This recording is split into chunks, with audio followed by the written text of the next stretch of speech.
क्या है हलाल और हलाल सर्टिफिकेशन? हमारे यहाँ दो तरह के खाने हैं, एक तो हलाल है, एक हराम है। ये जो सब धंधे बना लिए हैं इन्होंने कि ये हलाल है ये हराम है, मेरे ख्याल से इसकी कोई ज़रूरत नहीं है। शायद यही वजह थी कि जो यूपी के जो चीफ मिनिस्टर हैं योगी आदित्यनाथ, उन्होंने जब देखा ये चीज़ बहुत बढ़ रही है तो उन्होंने इस पर रोक लगाई।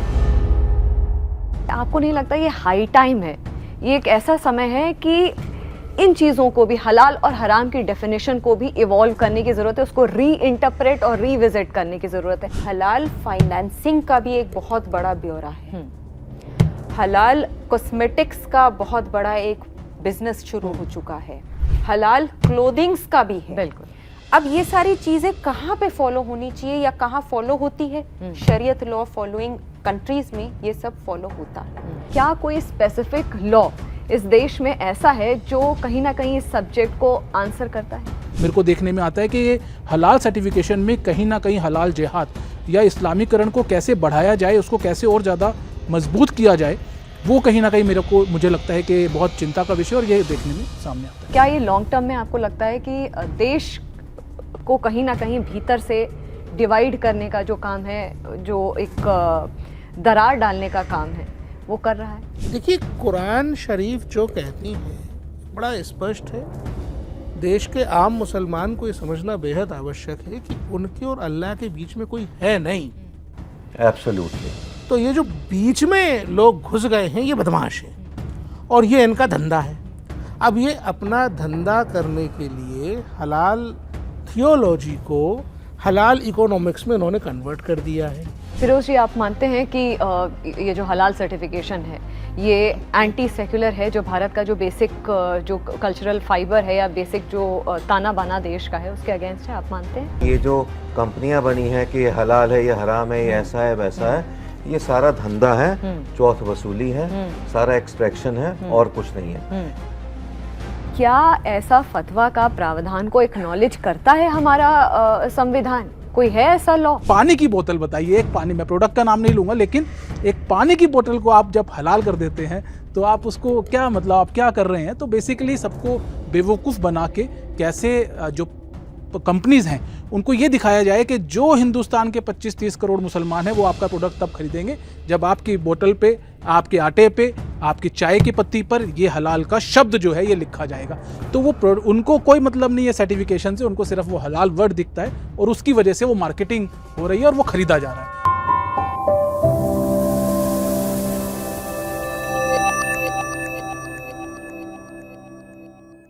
नमस्कार, जागरण मंथन में आप सभी का स्वागत है। मैं हूं स्मृति रस्तोगी। आज इस शो में हम एक ऐसे टॉपिक पर बात करने जा रहे हैं जो विश्व भर के सैकड़ों लोगों को इम्पैक्ट कर रहा है, लेकिन प्रॉब्लम यह है कि एक मिस्ट्री बना हुआ है ये सब्जेक्ट, क्योंकि क्लैरिटी नहीं है।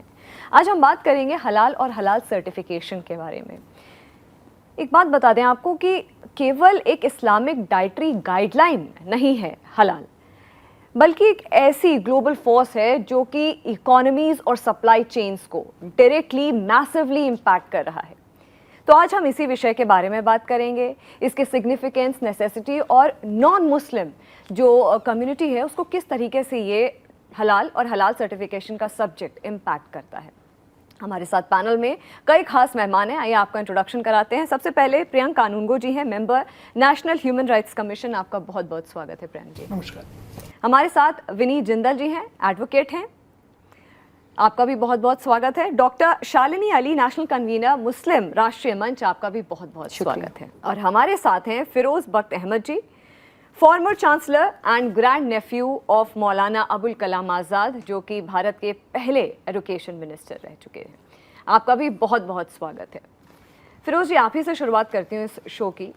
अगर मैं आपसे समझना चाहूँ कि फंडामेंटल इस्लामिक प्रिंसिपल क्या है हलाल और हलाल सर्टिफिकेशन को, क्योंकि हम एक सिंप्लीफाइड लैंग्वेज में अगर समझना चाहें तो क्या है एक फंडामेंटल इस्लामिक प्रिंसिपल, और क्या सोसाइटी में इस पर एक वाइड स्प्रेड जानकारी या नॉलेज है इस विषय पर? जी स्मृति साहिबा, फॉर अ स्टार्ट सबसे पहले जागरण मंथन का और पूरे स्टाफ का बहुत बहुत शुक्रिया कि आपने मुझे मौका दिया। आपने मुझसे पूछा है कि हलाल क्या चीज़ है। हलाल देखिए एक अरबी शब्द है उसका मतलब है परमिसिबल, जिसे हिंदी में हम बोलते हैं मान्य, अलाउड। और इसका दूसरा मतलब जो है, जो हिंदुस्तानी भाषा में, उर्दू में कह लीजिए, यानी हलाल का मतलब है किसी का गला चाक कर देना, ज़िबा कर देना। खैर, अब ऐसा है, ये जो सब सिलसिला चल पड़ा है हलाल प्रोडक्ट्स, ये वो सब, पहले ऐसा कुछ नहीं था। ठीक है, देखिए हर धर्म के अंदर खाने के कुछ कानून होते हैं, कानून को साहब यहाँ बैठे हैं, और वो ये है कि जैसे हमारे यहाँ दो तरह के खाने हैं, एक तो हलाल है, एक हराम है। जैसे बकरे का गोश्त हलाल है, ठीक है, सारी सब्जियां हलाल हैं, सारे फल हलाल हैं, इस खीर हलाल है, सारी चीज़ें, दूध के सारे प्रोडक्ट्स हलाल हैं। लेकिन जैसे पिग के प्रोडक्ट्स हैं, ठीक है, वो हराम हैं। ठीक है, और भी कोई इस तरह के जानवर हैं, जैसे घोड़े वोड़े को हमारे यहाँ नहीं खाते, वो सब हराम है। तो हलाल और हराम का बस यही है। अब आज जो कुछ लोगों ने सिलसिला बना लिया है, जैसे जमीयत उलेमाए हिंद ने एक अपना सिस्टम बना लिया है कि वो सर्टिफिकेट देंगे क्या हलाल है क्या हराम है। अरे हुआ दे।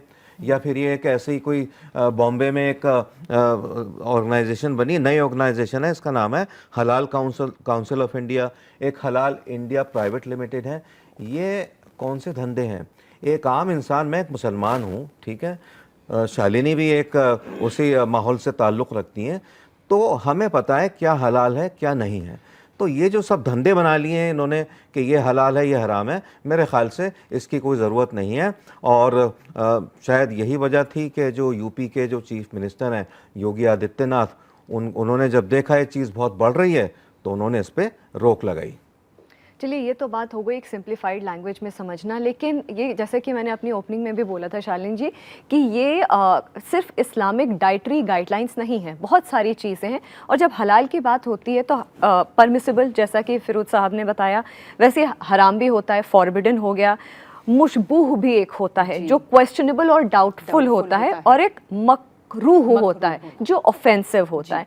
लेकिन जब भी बात होती है तो सिर्फ हलाल और हराम के बारे में बात होती है। बाकी ये जो दोनों टर्म्स हैं जो कि क्वेश्चनेबल और ऑफेंसिव, दोनों ये जो टर्म्स हैं, इनके बारे में कभी बात क्यों नहीं होती? और ये भी मैं पहला जो मेरा सवाल था कि डाइटरी गाइडलाइंस इस्लाम के हिसाब से हलाल नहीं है, ये दोनों देखिए, विषय। इसमें मैं कुछ बातें और तत्व सामने रखूंगी। जैसे फिरोज साहब ने बोला, बात सिर्फ ये नहीं है कि आप क्या खा सकते और क्या नहीं खा सकते, what is permissible and what is not permissible. बात आती है कि हलाल फाइनेंसिंग का भी एक बहुत बड़ा ब्यौरा है, हलाल कॉस्मेटिक्स का बहुत बड़ा एक बिजनेस शुरू हो चुका है, हलाल क्लोथिंग्स का भी है। बिल्कुल। अब ये सारी चीजें कहाँ पे फॉलो होनी चाहिए या कहाँ फॉलो होती है? शरीयत लॉ फॉलोइंग कंट्रीज में ये सब फॉलो होता है।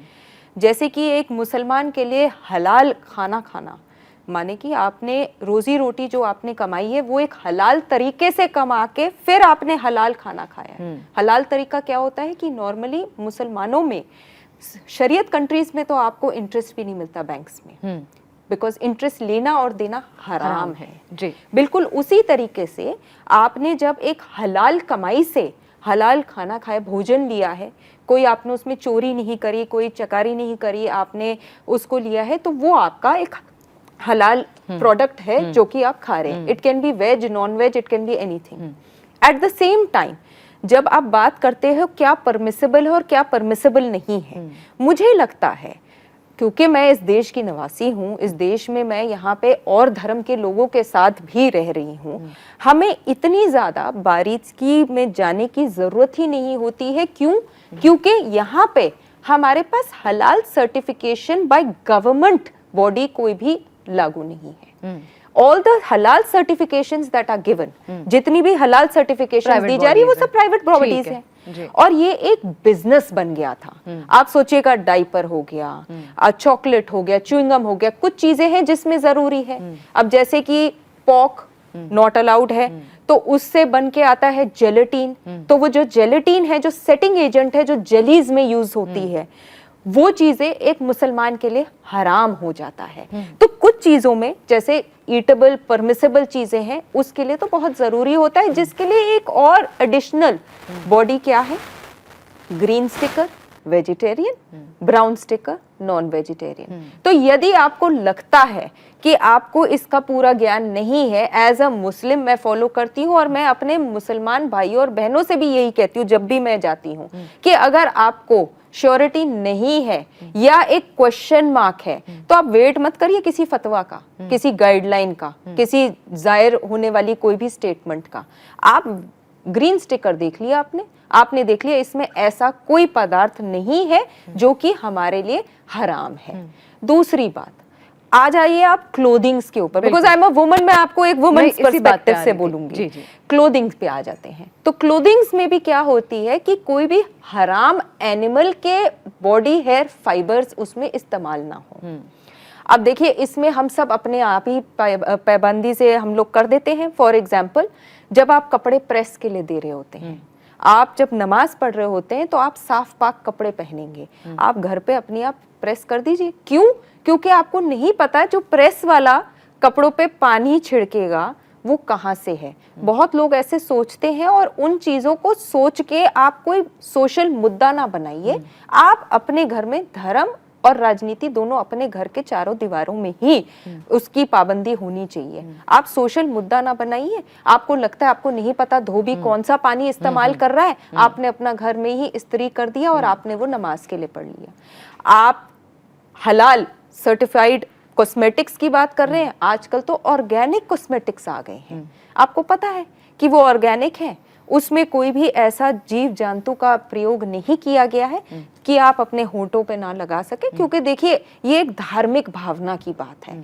तो समवेयर डाउन द लाइन हम ही को कुछ चीजें हैं जिसपे एक आउटलाइन और एक अंडरलाइन करने की जरूरत है। आउटलाइन हो चुका है क्योंकि वो हमारे धर्म में है कि आप हराम सर्टिफाइड चीजें, हराम चीजों के ऊपर आप ध्यान नहीं देंगे। जहां पे क्वेश्चन मार्क है, जैसे आपने कहा, उसके ऊपर आपको ज्यादा सोच विचार नहीं करना चाहिए और अंडरलाइन करने की जरूरत है कि आप क्या सही मानते हैं वो आप अपने लिए करिए और कोई भी एक ऐसा अनरेस्ट वाला माहौल ना बनाइए।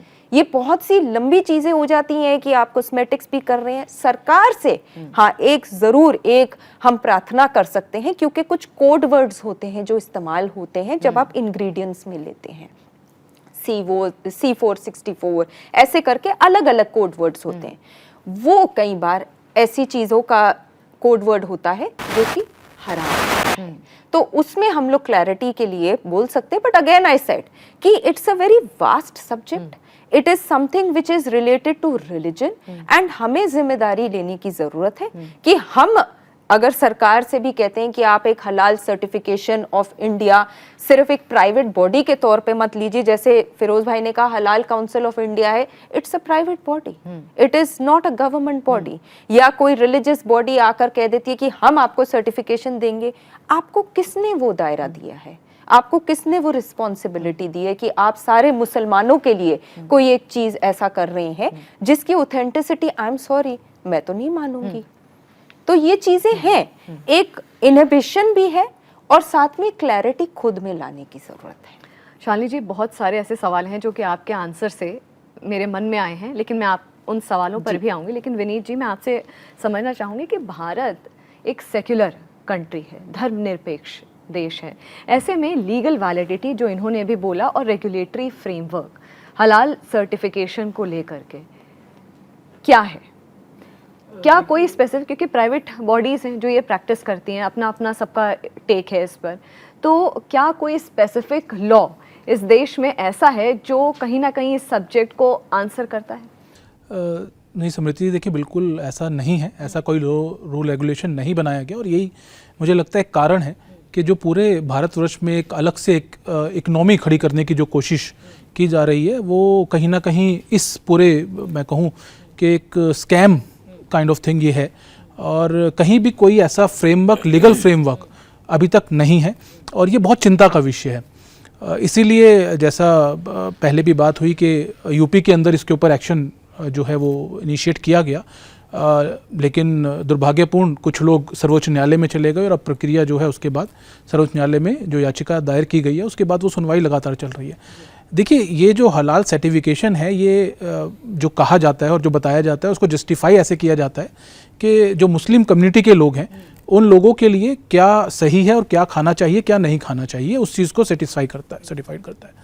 अब आप सिर्फ मुस्लिम्स लोगों की बात करती हैं, आपने सेकुलरिज्म की बात की। आर्टिकल 25 हमारे देश का, जो हमारे कॉन्स्टिट्यूशन का आर्टिकल 25 है, वो बात करता है कि सभी व्यक्तियों को, जितने भी लोग हमारे सिटीज़न हैं, उनको आर्टिकल 25 में ये फ्रीडम है कि वो अपने जो धर्म है, अपने जो है उसको पूरी तरह से परफॉर्म करें। लेकिन ये हलाल सर्टिफिकेशन जो है, ये सिर्फ मुस्लिम की बात करने की जहाँ बात करते हैं, यहाँ अलग से अगर आप हिंदुओं की बात करें या और धर्म लोग के लोगों की बात करें, तो कहीं ना कहीं एक फोर्सफुल इंपोजिशन है उनके ऊपर। आप FSSAI आपने सुना होगा, रेगुलेटरी बॉडी है, और वो ये कहती है कि भाई आप अगर कोई प्रोडक्ट बनाते हैं तो आप हमसे सर्टिफाइड कराएंगे, और उसके बाद आप देखें कि जो फूड अल्ट्रेशन के जो रूल रेगुलेशंस हैं हमारे देश में, उसमें ये कहा गया है कि आप जो भी प्रोडक्ट बनाएंगे उसमें क्या क्या इंग्रेडिएंट्स यूज़ हुए वो हर प्रोडक्ट के ऊपर लिखा जाएगा। अगर आपकी चिंता ये है कि उसके अंदर किस तरीके का सामान यूज़ हुआ, वो आपके धर्म के अंदर सही है गलत है ये बताने की ज़रूरत है, तो आप जो इंग्रेडिएंट्स की जो लिस्ट होगी आप उससे वो वेरीफाई कर सकते हैं। उसके लिए आपको अलग से सर्टिफिकेशन की क्या ज़रूरत है। लेकिन उसके बावजूद ये चीज़ लगातार चल रही है और ये इलीगल है। मैं ये मानता हूँ कि इलीगल है, और इलीगल इसलिए है क्योंकि वो मेरा या और ऐसे लोग जो नॉन मुस्लिम हैं उन लोगों का जो आर्टिकल 25 में जो उनको फ्रीडम दिया गया वो कहीं ना कहीं वायलेट करता है, इम्पोजिशन करता है कि आप चाहते नहीं चाहते उन प्रोडक्ट को आप खरीद रहे हैं, उन प्रोडक्ट को आपको बेचा जा रहा है जो प्रोडक्ट स्पेसिफिकली इस बात के लिए एक प्रोडक्ट उनको सर्टिफाई कर दिया गया कि ये इस धर्म के लोगों के लिए सही है और उन्हीं को वो बेसिकली खाना चाहिए। तो कहीं ना कहीं एक पूरा मुझे लगता है कि अलग से इकोनॉमी, और मैं तो ये मानता हूँ कि बार बार ये बात मुझे लगता है कि ये भी एक तरीके का जिहाद है, हलाल भी एक जिहाद है। कहीं ना कहीं ऐसा एक माइंडसेट क्रिएट करने की कोशिश की जा रही है कि फूड को साथ साथ इकोनॉमी, पैरेलल इकोनॉमी, तो कहीं ना कहीं जो इस्लामीकरण की जो बात बार बार सामने आती है अलग अलग तरीके से, तो कहीं ना कहीं वो इस चीज़ को भी मेरे को देखने में आता है कि ये हलाल सर्टिफिकेशन में कहीं ना कहीं हलाल जिहाद या इस्लामीकरण को कैसे बढ़ाया जाए, उसको कैसे और ज़्यादा मजबूत किया जाए, वो कहीं ना कहीं मुझे लगता है कि बहुत चिंता का विषय और ये देखने में सामने आता है। प्रियंक जी, आप देश के कई ऊंची पदवी पर आप रह चुके हैं, national commission for protection of child rights, जिसमें भी आप चेयरमैन रहे। बहुत सारे ऐसे विषय थे जिन पर पहले भी आपसे बात हुई, फिर आप member national commission for human rights के भी आप मेंबर हैं, और बहुत सारा ऐसा आपका काम आपका सोशल मीडिया पे है। सबसे पहले मैं पूछूंगी आपसे, 2 सवाल हैं इसमें। पहला पार्ट ये है कि हलाल सर्टिफिकेशन को लेकर के ह्यूमन राइट्स कंसर्न्स हैं क्या, और हैं तो कितने बड़े ह्यूमन राइट्स कंसर्न्स हैं, और क्या ये लॉन्ग टर्म में आपको लगता है कि देश को कहीं ना कहीं भीतर से डिवाइड करने का जो काम है, जो एक दरार डालने का काम है, वो कर रहा है?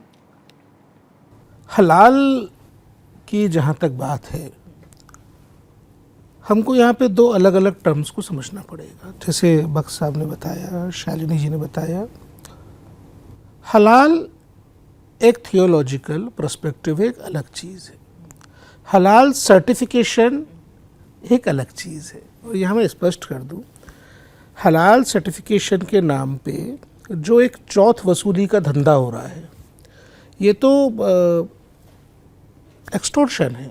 ये तो जैसे दुकानों पे जो हफ्ता वसूली करने लोकल गुंडा जाता था पहले, अब लोकल गुंडा इंस्टीट्यूशनलाइज हो गया, और वो दुकान हफ्ता वसूली करने की बजाय कंपनी हफ्ता वसूली कर रहा है। तो जमीयत उलेमाए हिंद ने जो एक हलाल सर्टिफिकेशन की परिपाटी शुरू की, वो इसी प्रकार का एक चौथ वसूली का, हफ्ता वसूली का, एक्सटॉर्शन का एक धंधा है। ये मैं बड़ा स्पष्टता से आपको बता दूँ। जहाँ तक हलाल लाइफ स्टाइल की बात है, तो जितना मैंने इस्लामिक लिटरेचर को पढ़ा और समझा है, अगर मैं अपने घर में खाना खाने बैठा हूँ और मेरा पड़ोसी भूखा है, आप ज़्यादा अच्छे से बता पाएंगे, तो जो रोटी मैं अपने हलक के नीचे जो निवाले उतार रहा हूँ वो मेरे ऊपर हराम है। अब आप ये बताइए ज़रा कि सब प्रोडक्ट मैंने हलाल सर्टिफाइड ले लिया, जमीयत उलेमाए हिंद को मैंने उनके मौलवियों की बिल्डिंगें बन जाएं, उनके घरों, उनके बच्चे विदेशों में पढ़ जाएं, इसके लिए पैसा दे दिया, और वो प्रोडक्ट लाके मैंने घर में खाया, और मेरा पड़ोसी जो है, जो मुसलमान ही है, और वो भूखा है, उसके घर में दाने नहीं हैं, क्या वो रोटी मेरे बच्चों को हलाल है? तो देखिए, कुरान शरीफ जो कहती है बड़ा स्पष्ट है। देश के आम मुसलमान को ये समझना बेहद आवश्यक है कि उनके और अल्लाह के बीच में कोई है नहीं। एब्सोल्युटली। तो ये जो बीच में लोग घुस गए हैं ये बदमाश हैं और ये इनका धंधा है। अब ये अपना धंधा करने के लिए हलाल थियोलॉजी को हलाल इकोनॉमिक्स में इन्होंने कन्वर्ट कर दिया है। हलाल थियोलॉजी तो एक जीवन शैली है और उस जीवन शैली पे अगर चलने की कोशिश, चलिए मैं आपसे एक बात करता हूँ। अभी आपने बताया कि उत्तर प्रदेश सरकार ने हलाल सर्टिफिकेशन को अपने स्टेट में डोमेस्टिक पर्पस के लिए बैन कर दिया। ये कहाँ चले गए? ये कोर्ट चले गए। अब आप मुझे इन्हीं मौलवियों से फतवा लेके बताइए कि क्या हलाल सर्टिफिकेशन की जायज़ होने की बात को लेकर के हिंदू वकीलों को कोर्ट में खड़ा करके मुकदमा लड़ना क्या हलाल तरीका है? अरे भाई, जिस बात को कौम, जिस बात को कम्युनिटी स्वीकार करे, जिसको हमारे रिलीजियस परंपराओं में, रिलीजियस मान्यताओं में, रिलीजियस कानूनों में वैध तो बताया गया है, वो हलाल है, बाकी सब हराम है। और आप जिस तरीके से चौथ वसूली कर रहे हैं वो हराम है। आपका हलाल सर्टिफिकेशन हलाल नहीं है।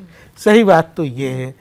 और रही बात ये डर दिखाने की कि इस्लामिक कंट्रीज़ में हमारे प्रोडक्ट एक्सपोर्ट को रुक जाएंगे, मैं यहाँ भी ये बात स्पष्ट कर दूँ कि सरकार, जो विनीत जी ने बताया कि FSSAI में सारे इंग्रेडिएंट्स बताती है और जो इस्लामिक मुल्क देश दुनिया में इंपोर्ट कर रहे हैं वे पढ़े लिखे हैं, समझदार है। भारत के मौलानाओं की जाहिलियत उन तक नहीं पहुंची है, इसलिए वो इंग्रेडिएंट्स को पढ़ सकते हैं। अपने देश में क्या बेचा जाए, क्या ना बेचा जाए, वे मुल्क ज़्यादा अच्छे से तय कर सकते हैं।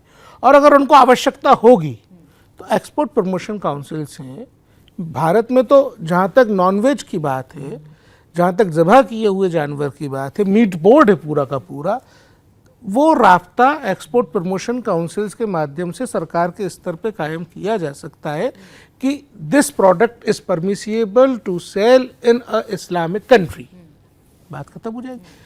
अब यहाँ पे बात यह है कि भारत जो है वो इस्लामिक कंट्री नहीं है और ये बात इन कठमुल्लों को अपने दिमाग में बिठानी पड़ेगी कि भारत एक सेकुलर कंट्री है। सेकुलर कंट्री में जो सेकुलर तहजीब है, जो सेकुलर तमीज़ है, वो ये कहती है कि सबकी रोटियां बराबर हैं, सबको अपने जीवन यापन का, भरण पोषण का बराबर हक हासिल है। इन्होंने जो अपनी मॉडस ऑपरेंडाई बनाई, कैंटकी फ्राइड चिकन आया भारत में बिज़नेस करने, उस पर अटैक किया। मैकडोनल्ड आया भारत में बिज़नेस करने, उस पर अटैक किया। लेज आई चिप्स की कंपनी, उस पर अटैक किया। पेप्सी को आया, उस पर अटैक किया। कुल मिलाकर के इनको प्रोडक्ट्स को हराम बताना और फिर एक ब्लैक मेलिंग करके उनसे चौथ वसूली शुरू करना। इसमें जो नुकसान हुआ, इसमें नुकसान हुआ भारत के दलितों का।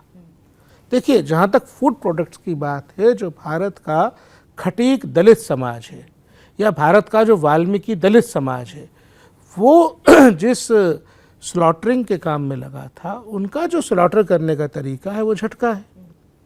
भाई, हलाल में केवल ये नहीं है कि गर्दन की नस पे चाक लगा दिया, उसके साथ जो है आपको कुछ पढ़ना भी होता है और उसके ऊपर नफ्त भी करना होता है। कलमा पढ़ना होगा। नफ्त करना पड़ेगा या तफ्ल करना पड़ेगा? वो एक ही बात है। वो एक ही बात है। तो अब कलमा पढ़ के उसको उसके ऊपर फूंकना है और मैं फूंकना शब्द ही बोल रहा हूँ, मैं तफ्ल पे नहीं जा रहा हूँ, मैं नफ्त ही बोल रहा हूँ। और उसके बाद वो प्रोडक्ट जो है बेचना है। अब एक रेस्टोरेंट पे या एक फूड कंपनी के ऊपर जब ये मैंडेटरी ऑब्लिगेशन हो जाता है कि तुम केवल हलाल प्रोडक्ट बेचोगे, तुम झटका प्रोडक्ट नहीं बेचोगे, तो वो हिंदू जो हलाल प्रोडक्ट खा रहा है वो कलमा पढ़ा हुआ मीट खा रहा है, पहली बात। दूसरी बात, वो हिंदू जिसने कलमा नहीं पढ़ा है, जो मुसलमान है ही नहीं, उसका काटा हुआ जानवर, उसके द्वारा स्लॉटर किया हुआ जानवर, ये सारी फूड इंडस्ट्री से बाहर हो गया। तो हमने एक पूरी की पूरे दलित समुदाय को उनके रोजी रोटी के हक से महरूम कर दिया। एक पूरी की पूरी कम्युनिटी को उनकी रोजी के हक से महरूम करके अगर देश का मुसलमान वो खाना खा रहा है, तो मैं नहीं मानता कि वो ऊपर वाले की नज़र में हलाल है। फिरोज जी, आप मानते हैं कि ये जो हलाल सर्टिफिकेशन है ये एंटी सेक्युलर है, जो भारत का जो बेसिक जो कल्चरल फाइबर है या बेसिक जो ताना बाना देश का है उसके अगेंस्ट है, आप मानते हैं? स्मृति साहिबा, ना सिर्फ ये एंटी सेकुलर है बल्कि ये मैं समझता हूँ कि इलीगल भी है, कानून के ख़िलाफ़ भी कहीं जाता है, एंटी सोशल भी है। बहुत कायदे से कानून गो साहब ने जो है ये बता दिया कि ये जो कंपनियां बनी हैं कि ये हलाल है, ये हराम है, ये ऐसा है, वैसा है, ये सारा धंधा है, चौथ वसूली है, सारा एक्सट्रैक्शन है और कुछ नहीं है। क्योंकि जो लोग ये सर्टिफिकेशन लेके आते हैं, जाहिर सी बात है कोई नई कंपनीज हैं, उनसे उनके नेटवर्किंग होगी कि भाई आपको हम हलाल का सर्टिफिकेट देंगे। और एक और बहुत इम्पॉर्टेंट बात कही है इन्होंने, प्रियांक जी ने, कि जो गरीब मुसलमान है वो क्या करें। हो सकता है वो जिस पे हरा ठप्पा लगा है हलाल का, उसके पास पैसे होना खाने के। ये सब बेकार की। देखिए शुरू में जब इस्लाम शुरू हुआ था उसके काफ़ी 700-800 साल बाद भी कोई लाउड स्पीकर्स नहीं थे, मसाजिद से ऐसी अजानें दी जाती थी, लोग पढ़ते थे। आजकल तो लाउड स्पीकर की ज़रूरत है ना है, लोग मोबाइल से टाइम देख के कर लेते हैं। तो ये सब फालतू की चीज़ें हैं। और एक चीज़ मैं और बताऊँ, एक वाक़या बताता हूँ, बड़ा इंटरेस्टिंग है, आप सुनिएगा इसको। प्रियांक जी आप भी। एक इंटरनेशनल कॉन्फ्रेंस थी रोम के अंदर। खैर वो टू कट इट शॉर्ट, खाने पे हम बैठे तो खाना भी खा लिया, आइसक्रीम आई लाइक आइसक्रीम, मैंने आइसक्रीम खा ली। मेरे बराबर शालिनी एक वो बैठे थे इमाम साहब, इजिप्ट से आए हुए थे, he was also a part of the delegation. उन्होंने आइसक्रीम को देखा, यूं ऐसे परख के देखा होगा पहले, देखा उन्होंने, कुछ पढ़ा, पढ़ के रख दिया। अंग्रेजी जानते थे तो मुझे तजस्सुस हुआ, मुझे थोड़ी सी मतलब मैंने सोचा कि इनसे पूछूं। मैंने उनसे पूछा कि आपने आइसक्रीम क्यों नहीं खाई? मैं तो खा चुका था। वो भी इस्लाम को मानते हैं, मैं भी इस्लाम को मानता हूँ। उन्होंने ये बात कही कि on the ingredient side of this ice cream it is not mentioned what kind of oil is used. ये नहीं लिखा था लार्ड है, Lord that is pork oil या कुछ है। वो सिर्फ जैसे आपने कहा सवाल या निशान था। तो अब मैं देखिए, मैं ये सोचता हूँ कि आजकल के माहौल में बिल्कुल सही कहा आपने प्रियांक जी कि समाज को बांटने की कोशिश कर रहे हैं कुछ लोग। ठीक है, ये जो एक कोई इशू नहीं है, नो इशू को इसको इशू बनाया जा रहा है, इसको पॉलिटिसाइज किया जा रहा है। इसको लोग कहते हैं हिंदू मुस्लिम बीजेपी और ये सारे आरएसएस कर रहे हैं, वो कुछ नहीं कर रहा है। बीजेपी और ये मुस्लिम को मैं समझता हूँ ब्लेम नहीं करना चाहिए। ये हलाल और हराम का जो कॉन्सेप्ट शुरू किया है, भी बचपन से मैं भी गोश्त खा रहा हूँ, ठीक है, मैं सब्जियां भी खाता हूँ, लेकिन ये सब चीज़ें नहीं थी। हमें पता है कि क्या हलाल है क्या हराम है, ठीक है। मगर फिरोज, अगर मैं आपसे समझना चाहूँ, क्योंकि देखिए ऐसा है कि जब एक देश का मुसलमान बाहर निकल करके ये बातें करता है तो लोगों को ज़्यादा समझ में आती हैं।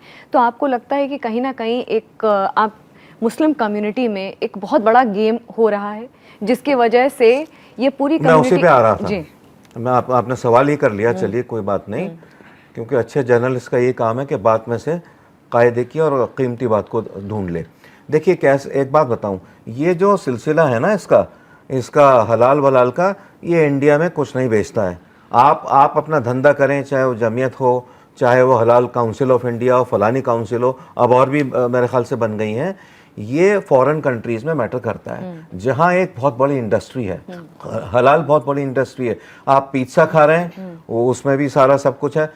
देखिए अल्लाह ने खाने की चीज़ें बनाई हैं, अगर आप इतनी मीन में उसमें करेंगे तो आप तो भूखे रह जाएंगे। ठीक है, वही बात के जो अब दलितों का धंधा ख़राब हो गया इसके अंदर। मेरे ख्याल से इसमें इन चीज़ों में, खाने पीने की चीज़ों में कम से कम इतनी मीन मेख नहीं निकालनी चाहिए। और जो अल्लाह ने दिया है खाने के लिए, जैसा भी है, कायदे को, अपने रूल्स और रेगुलेशंस जो भी आपके हैं, चाहे हदीस और कुरान के ताल्लुक से हैं या जो भी आपका ग्रंथ है उसके ताल्लुक से, उसको एक्वायर करना चाहिए, उससे फ़ायदा उठाना चाहिए। और समाज को बिल्कुल हरगिज़ भी, हिंदुस्तानी समाज एक साझा विरासत है प्रियांक जी, और इसमें गंगा जमनी तहजीब है। उसमें आप कहोगे फिरोज साहब वो गंगा जमनी तहजीब आप खाली ज़बानी जो है अल्फाज अता कर रहे हो, आपकी जानिब से तो आता नहीं है। ठीक है, भाईचारा, चारा हम है भाई आप हो, ऐसा कुछ नहीं है। सदियों और किरणों से हिंदू और मुसलमान मिलके एक साथ रहते चले आए हैं, चाहे कुछ भी हो जाए। बहुत बड़ा मुल्क है, जब से हिंदुस्तान की सरहदें ईरान और अफगानिस्तान और आपके म्यांमार से मिलती थी, चाइना से मिलती थी, जब से हम एक साथ मिलके रहते चले आए। ये बहुत छोटी छोटी चीज़ें हैं, लेकिन जहाँ तक हमारे जैसे राष्ट्रवादी और देशभक्त और नेशनलिस्ट मुसलमानों का ताल्लुक़ है, जब तक हमारी आंखें खुली हैं, हम अपने प्यारे हिंदुस्तान को किसी भी हालत में डिवाइड नहीं होने देंगे। क्योंकि मेरा एक उसूल है, एक छोटे से शेर में मैं बयान करता हूँ, वो ये है कि भारत पे मेरे रहमत परवरदिगार है, कृपा प्रभु राम की, कान्हा का प्यार है। अरे वाह, बहुत सुंदर। शालिनी जी, इंटरप्रिटेशन को लेकर के मैं आप पर आऊँगी कि ऑफ लेट ये तो फिरोज साहब ने एक चीज़ कह दी कि जब तक हम जैसे नेशनलिस्ट मुसलमान देश में हैं तो हम इसका इंटरप्रिटेशन या ये जो चीज़ें हैं गलत नहीं होने देंगे, आंखें नहीं मूंद लेंगे। लेकिन मैं आपसे आ रही हूँ कि आजकल के जो यंगस्टर्स हैं ना, वो जिस तरह से चीज़ों को इंटरप्रेट करते हैं वो एक बहुत क्वेश्चनेबल चीज़ हो गई है। अच्छा, डेफिनेशन इवॉल्व हुई है, देखिए जैसे समय इवॉल्व हुआ है, क्योंकि 7वीं शताब्दी में अरबिक कॉन्टेक्स्ट में ये इस तरीके का एक हराम और हलाल का कॉन्सेप्ट बना था, कहीं रेगिस्तान में, अरब में, ये भारत की मैं बात कर रही हूँ, वो 7th सेंचुरी का जो कॉन्सेप्ट है वो आज 21वीं शताब्दी में भी अगर हम उसको लागू कर रहे हैं, बहुत चीज़ें इवॉल्व हुई हैं। यहाँ तक कि हिंदू धर्म में भी बहुत चीज़ें इन्वॉल्व हुई हैं, सनातन में बहुत चीज़ें इन्वॉल्व हुई हैं। इसी तरीके से आपको नहीं लगता ये हाई टाइम है, ये एक ऐसा समय है कि इन चीज़ों को भी, हलाल और हराम की डेफिनेशन को भी इवॉल्व करने की ज़रूरत है, उसको री इंटरप्रेट और रीविजिट करने की ज़रूरत है, क्योंकि वो रेगिस्तान वाला समय नहीं है, ये आज की शताब्दी का AI और डेटा साइंसेस की बात कर रहे हैं। देखिए, आपने जिसे कहते हैं ना, मेरी वो रूह को छू दिया है जिसके ऊपर मैं सालों से काम कर रही हूँ, और मैं अपने हर एक बयान में ये ज़रूर कहती हूँ कि आप अपने बच्चों को तालीम दीजिए उस भाषा में जिसमें उनको समझ में आती है। बिल्कुल उसी तरीके से कुरान उतारी गई अरबी भाषा में। हम रहते हैं हिंदुस्तान में आपने देखा है हर 70 किलोमीटर में पानी बदलता है। बिल्कुल, हर 20 किलोमीटर पे भाषा ज़बान बदल जाती है। तो आपको ये चाहिए कि सबसे पहले अपने बच्चों के साथ हफ्ते में एक दिन 1 घंटे का समय निकाल दीजिए। उसको चाहे आप कुरान, चाहे कोई भी पुराण, आप उसको पढ़ाइए उस भाषा में और उस तरीके से जो उसको समझ में आती है। मुसलमानों में एक जो कमी है वो है तालीम की। हालांकि जो पहला शब्द जो बोला गया था सल्लल्लाहु अलैहि वसल्लम साहब के कान में, वो इकरा थी, और उसी से महरूम हो रखे हैं हम सब। आप जब बच्चों को अपनी भाषा में इंटरप्रिटेशन के साथ में, सादगी के साथ में समझाएंगे तो बच्चे समझेंगे। पर आप क्या करते हैं, गली मोहल्ले में जो मस्जिद होती है या मदरसा होता है, वहां से आप एक मौलाना को बुलाते हैं, वो बच्चों को तालीम दे रहे होते हैं अरबी भाषा में ही। वो उसको ट्रांसलेट करके हिंदी, इंग्लिश, बंगाली या फिर तेलुगु, तमिल में नहीं पढ़ा रहे होते हैं। तो क्या वो पढ़ा रहे हैं और बच्चा क्या समझ रहा है, उसमें बहुत बड़ा गैप है। दूसरी चीज, जब हम छोटे थे हमने पंचतंत्र की कहानियां पढ़ी, हमने ये सारी कहानियां पढ़ के मॉरल साइंसेज में और बाकी के भी जितने भी हमारे धर्म है सभी के किताबों में, ग्रंथों में पढ़ा है। कोई धर्म दूसरे धर्म को नीचता नहीं सिखाता, कोई धर्म दूसरे धर्म को काटने मारने पे नहीं कहता है, कोई धर्म अशांति फैलाने की बात नहीं करता है, सत्य पे चलने की बात करता है। यहाँ तक कि हमारे जो नेशनल लीडर्स भी रहे हैं उन्होंने भी इन्हीं बातों के ऊपर तवज्जो दिया है। तो ये जो धर्म के ठेकेदार हैं, जो कट्टरपंथी हैं, जो कट्टर सोच रखने वाले हैं, उनको लीडर आप खुद बना रहे हैं। आप उनसे सवालात भी नहीं कर पाते हैं इस बात के डर से कि कहीं आप जन्नत के जगह जहन्नुम में ना चले जाइए। तो एक ये जो माहौल बनाया हुआ है अनसर्टेनिटी का, और धर्म को ही एक बहुत बड़ा एक धंधा बनाया हुआ है। अब समय आ गया है कि सब रिस्पॉन्सिबिलिटी ले और सब अपने हाथों में, अपने दिमाग से सोच के इस बात को आगे तवज्जो दे कि आप पहले तो बेहतर तालीम के तरफ जाइए। इंटरप्रिटेशंस की बात आती है तो फॉर एग्जाम्पल जब पॉलीगैमी की बात आती है, हमने देखा यहाँ पे हमारे देश में ही इतना ज्यादा विरोध किया गया जब UCC का मुद्दा आ रहा था। मैं खुद गई थी लॉ कमीशन में बहनों के साथ चल के, और मैंने उनसे कहा कि इसके ऊपर रोक लगाने की जरूरत है, इसलिए नहीं क्योंकि मैं एंटी इस्लामिक हूँ, इसलिए क्योंकि कुरान में भी इसका हवाला इस तरीके से दिया गया है कि जब बैटल ऑफ उहद हो रहा था और उस बैटल के बाद में जब इतनी बेवाएं थी, जब बच्चे अनाथ हो गए थे, तब ये बोला गया था कि आप उन औरतों के ऊपर गलत निगाह ना रखें, उन बच्चों के साथ, यतीमों के साथ कुछ बुरा ना हो। तो यदि आप में क्षमता है तो आप उनसे निकाह पढ़ के उनको एक बीवी का दर्जा दीजिए, पर कोई गलत काम मत करिए। और गलत काम करने से रोकने पे ये बोला गया था, ये नहीं बोला गया था कि अगर सब्जी में नमक कम है तो आप तलाक दे दीजिए और शादी कर लीजिए, या उस औरत को ऐसे ही जाहिलों की तरह छोड़ दीजिए और साथ में दूसरी, तीसरी, चौथी शादी कर लीजिए। तो ये जो इंटरप्रिटेशंस की कहानी है, इंटरप्रिटेशंस की बात है, ये शुरू ही मौलानाओं से शुरू होती है, क्योंकि वो गलत एक टिप्पणी करूंगा, गलत इंटरप्रिटेशन देते हैं और लोग डर जाते हैं। खुला अगेन एक बैंड वर्ड है, एक सब्जेक्ट ऐसा है जिसके ऊपर एक महिला जाकर किसी काजी के पास जाकर डिवोर्स के लिए कह भी नहीं सकती। अगर महिला जाती है उसे खुला कहते हैं कि वो खुला चाहती है, पर वो इस डर से, इस खौफ से काजी के पास जाकर अपनी दिक्कतें, परेशानियां कहकर खुला भी नहीं ले पाती है, सिर्फ इस डर से कि देखो तुम शायद जहन्नुम में जाओगे, तुम जन्नत में नहीं जाओगी, तुमने अपने शौहर के साथ गलत किया है, इसीलिए तुम आ रही हो खुला लेने के लिए। जबकि इस्लाम वो धर्म है जहाँ पे बहनों को, बेटियों को ऊंचा दर्जा दिया गया। इस्लाम वो धर्म है जहाँ पे जो पहली महिला थी इस्लाम कबूल करने वाली, उनकी शादी एक बहुत कम उम्र के हमारे नबी सल्लल्लाहु अलैहि वसल्लम साहब से हुई थी। वो एक बिजनेस वुमन थी, अपने फादर के बिजनेस एम्पायर को संभाल रही थी, उनकी रीमैरिज थी। इस्लाम वो धर्म नहीं है। और साथ ही साथ में मैं कहती हूँ सनातन धर्म है। हमारी जितने भी सनातन धर्म में, चाहे वो लक्ष्मी माता हो, चाहे वो सीता मैया हो, चाहे वो दुर्गा हो, चाहे आप किसी का भी नाम ले लीजिए, किसी के साथ भी उत्पीड़न की कहानियां आपको जब सामने आती है तो आप ये देखते हैं कि कोई ऐसा व्यक्ति जो कि महिलाओं के ऊपर गलत काम करे धर्म के नाम पे, उसको कट्टरवाद सोच रखने वाले व्यक्ति को ही अलग कर देना चाहिए, उसको सोसाइटी का हिस्सा बनने का कोई हक नहीं है। मगर मैंने ये देखा है कि जितने भी हराम लॉज, जितना मैं पढ़ा है, मैंने जितना रिसर्च किया है, जितना मेरी क्षमता है इस सब्जेक्ट को समझने में, उसके हिसाब से जो भी हराम लॉज हैं, मुझे ये समझ में आया है कि जो महिलाओं के लिए हैं वो बहुत हार्श हैं। चाहे फिर वो आपका तलाक इनिशिएटेड, क्योंकि वो आपने बोला खुला होता है, मैन इनिशिएट करते हैं, पॉलीगैमी, शादी इतनी सारी एक पुरुष ही कर सकता है, एक मेल ही कर सकता है। फिर फॉरबिडन है महिलाओं को, मुस्लिम महिलाओं को गैर मुसलमान से शादी करना, ये सारे स्ट्रिक्ट लॉज हैं। इसके अलावा राइट टू इनहेरिटेंस, ये भी एक बहुत क्वेश्चनेबल सब्जेक्ट है, हिजाब।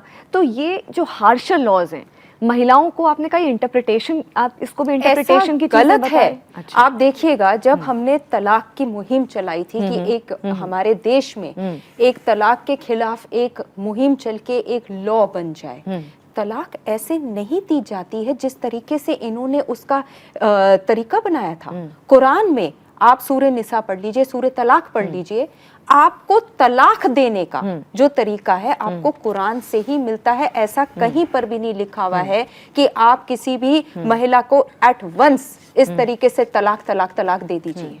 आप जब राइट ऑफ इनहेरिटेंस में आती हूँ, जब आप राइट ऑफ इनहेरिटेंस की बात कहते हैं तो आप सोचिएगा इससे ज्यादा स्ट्रेटेजिकल, सिस्टमैटिक धर्म नहीं है जहां पे इनहेरिटेंस के बारे में, चाहे बेटा है, बेटी है, बीवी है, सबके हिस्से लिखे गए हैं कि आप ये हिस्सा देंगे, बल्कि एक मुसलमान का अपने ही जायदाद पे सिर्फ 1/3 राइट है कि वो 1/3 राइट को विल कर सकता है।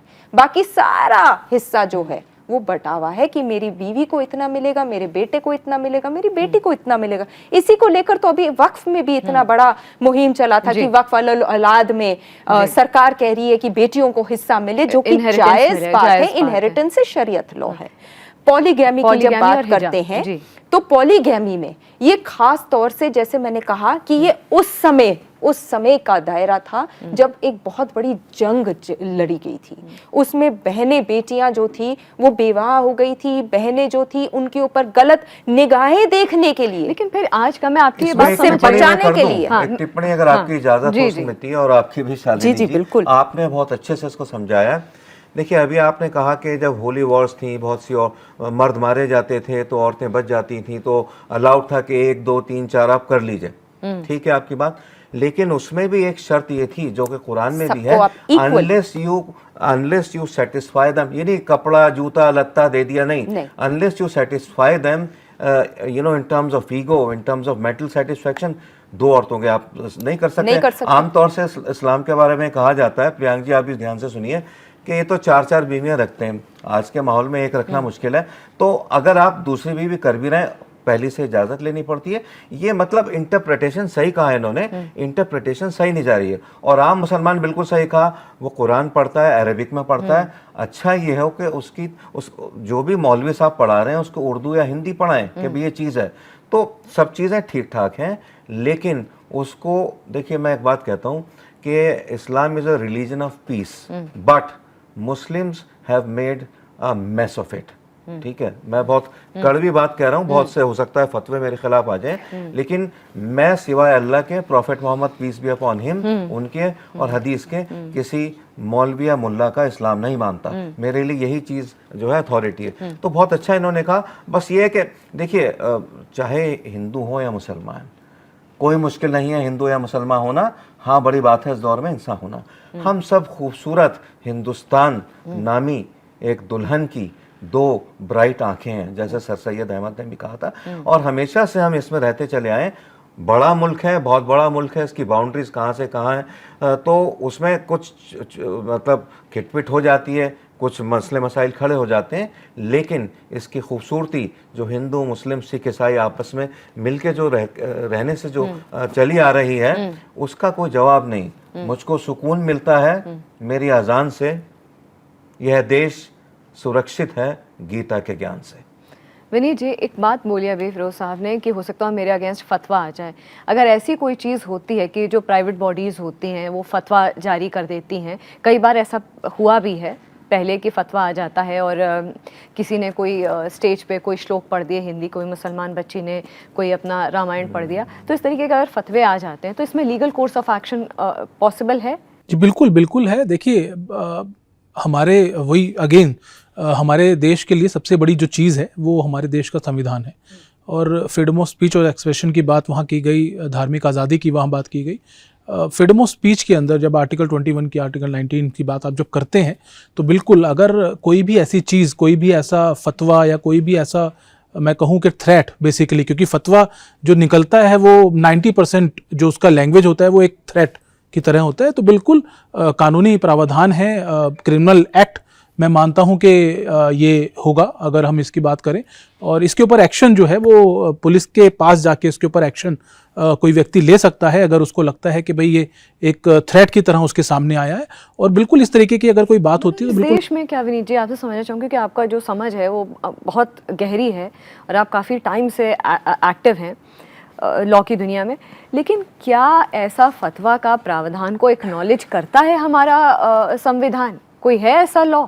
नहीं, ये फतवा हो गया, थ्रेट हो गया, इधर से उस बॉडी ने भी बोल दिया, उस मुस्लिम बॉडी ने भी बोल, और जो बेचारा जो पर्सन है जो कि गंगा जमुना तहजीब को लेकर के आगे बढ़ रहा है उसके खिलाफ तो फतवे हैं। नहीं, बिल्कुल देखिए, बिल्कुल गलत है, और इसके ऊपर ऐसा नहीं है, इसके ऊपर एक्शन भी हुए हैं। क्रिमिनल FIRs जो हैं वो भी ऐसे फतवों के ऊपर लॉन्च हुई हैं जिन लोगों ने इस तरीके के फतवे दायर किए हैं। लेकिन प्रॉब्लम कहाँ होती है, यहाँ पे मैं एक चीज़ ज़रूर कहना चाहूँगा कि ऐसे बहुत कम लोग होते हैं, क्योंकि एक कम्युनिटी की जब एक धर्म की बात आती है, अगर हम इस्लाम की बात करें, तो जो लोग जिनके खिलाफ ऐसे फतवे निकलते हैं वो लोग कई बार सामने से जाके शिकायत भी नहीं करते। तो सो मोटो एक्शन पुलिस बहुत कम लेती है, बहुत कम मामलों में ऐसा सामने आया है। लेकिन जिन मामलों में शिकायत दायर की जाती है उसमें क्रिमिनल एक्शन ऐसे लोगों के, ऐसे मौलवियों के खिलाफ, ऐसे लोगों के खिलाफ जो फतवा अगर दायर करते हैं और वो फतवा किसी तरीके का थ्रेट अगर एक्सटेंड करता है तो बिल्कुल वो गलत है और कानूनी प्रावधानों के हिसाब से वो क्रिमिनल ऑफेंस है। लेटर इशू करना कोई डायरेक्शन, एक मैं कहूँ कि धर्म के आधार पर कुछ कहना, वो फ्रीडम ऑफ एक्सप्रेशन स्पीच की जो हम बात करते हैं उसके अंदर कहीं ना कहीं वो प्रोटेक्शन लेके उस चीज़ को जस्टिफाई करने की कोशिश करते हैं। लेकिन अगर वो किसी भी तरीके से किसी और व्यक्ति का फ्रीडम एक्सप्रेशन या फिर धार्मिक स्वतंत्रता की आज़ादी जो है उसको कहीं से भी आघात करता है तो बिल्कुल वो गलत है और कानूनी रूप से भी उसके ऊपर एक्शन लेने का पूरा उस व्यक्ति का अधिकार है जिसके खिलाफ वो दायर किया गया। मगर आप ये कहते हैं कि अक्सर ये चीज़ें निकल करके बाहर आ ही नहीं पाती, जिससे कि सोमोटो जो FIRs होती हैं या केसेस होते हैं वो बहुत कम होते हैं। आप देखिए एग्जाम्पल बहुत सारे हैं, यहाँ पे बहुत सारी बातें हुई, पोलोगेमी की बात हुई, रीमैरिज की बात हुई, इनहेरिटेंस की बात हुई। आप देखिए कितनी ऐसी मुस्लिम महिलाएं हैं जो ऐसे इस तरीके से सामने आके ये कहें कि नहीं ये गलत है, इसमें बदलाव किया जाए। बहुत लंबे समय के बाद, आज 75 साल 78 साल के बाद आज ऐसे शालिनी जी जैसे लोग या और ऐसे जो लोग हैं महिलाएं हैं जो मुस्लिम, वो सामने आके इस बात को कह रही हैं कि भाई नहीं ये गलत है, हमारे ऊपर उत्पीड़न है और इसको किया जाए। तो मुझे लगता है कि इस्लाम के अंदर कहीं ना कहीं हमारे पूरे देश के अंदर इस तरीके का माहौल बनाया गया कि जो मुस्लिम महिलाएं हैं उनको दबाया जाए और उनकी जो खुद की फ्रीडम है, जो एक वुमेन की फ्रीडम है, उसको कहीं ना कहीं आघात पहुंचाया गया। उन लोगों को कहीं ना कहीं उनका जो बेसिक राइट है, आप देखिए मैं हैरान होता हूँ, ऐसे आंकड़े मैंने देखे हैं जिसके अंदर जो वोटिंग राइट था उनको वो अवेल नहीं करने दिया जाता था। मतलब मुस्लिम महिलाएं वोट डालने के लिए नहीं जा पाती थी जस्ट बिकॉज ऑफ के इतना ज़्यादा ऑपरेशन इस तरीके से किया जाता है। मगर जबकि इस्लाम में कुछ नहीं लिखा है। एग्जैक्टली, लेकिन वो ऐसा एटमॉस्फेयर बना दिया गया और कहीं ना कहीं बहुत ज़्यादा मुस्लिम महिलाएं जो हैं उनको दबाया गया। और मैं मानता हूँ कि प्रेजेंट गवर्नमेंट, मोदी जी की गवर्नमेंट ने जिस तरीके से हमारे देश के मुसलमानों के लिए काम किया है वो बहुत ही ट्रिपल तलाक जैसे हो गया, हलाला और हो गया। मैं इस बात को बिल्कुल कहना चाहूँगा आपके इस प्रोग्राम के माध्यम से कि जिस तरीके के स्टेप इस गवर्नमेंट ने लिए हैं, ऐसे स्टेप लेना बहुत कठिन था।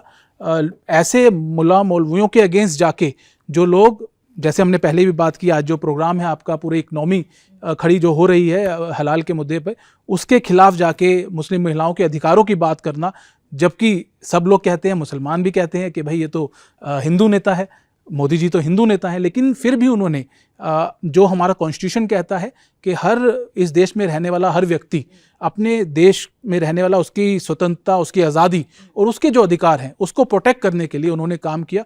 और इस बात के लिए मैं एक हिंदू होते हुए मैं उनको ये कहना चाहूँगा, मुसलमानों के लिए जो उन्होंने काम किया बहुत ही बड़े स्केल पे। विनय जी बहुत अच्छा ये काम हो गया, कितने घर जलने और फूंकने से बच गए, कितनी महिलाएं बच गए। और इस्लाम में तो माँ के ताल्लुक से कहा जाता है शालिनी कि माँ के पैरों के नीचे जन्नत होती है। इससे बड़ा मकाम कौन देगा? माँ के पैरों के नीचे जन्नत होती है। लेकिन फिर इंटरप्रिटेशन पे आऊंगी कि वंदे मातरम या भारत माता की जय, मेरे ऊपर फतवा निकला हुआ है इस बारे में। मैं जब मुजफ्फरनगर गई हुई थी और 15 अगस्त का समय था और वहाँ पे हमने बेटियों की, बुरखे पहनी हुई बेटियां जो आती हैं वहाँ मदरसाओं में, तो मदरसा में 3 मदरसा की बेटियों ने हमारा साथ दिया और हम झंडा लेकर वहाँ पे पूरे हमने मुजफ्फरनगर की गलियों में हमने जब लगाया, नारा भी लगाया भारत माता की जय, तो हमारे ऊपर ये फतवा, बट फतवा जितना डेंजरस शब्द लगता है उतना डेंजरस होता नहीं, it is just an advisory. हमारे ऊपर बैन लगाने की कोशिश करी गई कि आप मुजफ्फरनगर मत आइएगा, पर हमें कौन रोकेगा? किसी को कोई रोक नहीं सकता, वो एक एडवाइजरी निकाल सकते हैं। और उसके साथ में मैं आपको एक,